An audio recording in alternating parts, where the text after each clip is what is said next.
Today we turn to Ecclesiastes chapter 3. This is the text that I preached about yesterday. And our verse of the day is chapter 3, verse 1. For everything there is a season and a time for every matter under heaven.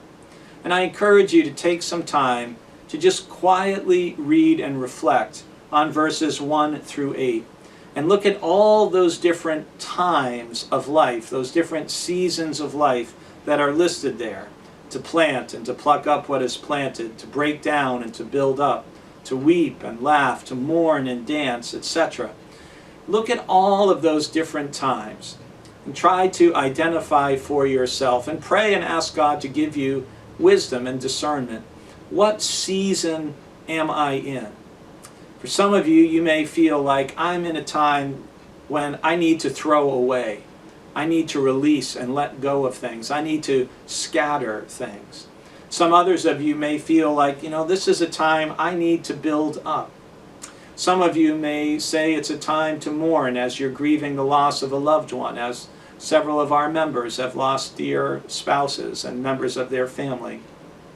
Others of you coming off the Thanksgiving holiday may say, for me it's been a time to laugh. It was so nice to get together with my family once again. So what time, what season is it for you? And as I said in my sermon, as a follower of Christ, it's always a time to love. And that is our theme for Advent, that love is the gift of Christmas. And I want to encourage you to be thinking about how you can share the gift of love with those around you. It may be a small act of service. It may be a kind word of encouragement. Whatever it is, how can you be an instrument of love in this season of the year and in these times in which we're living? Later on in Ecclesiastes chapter 3, in verse 11, it says, He has made everything suitable for its time.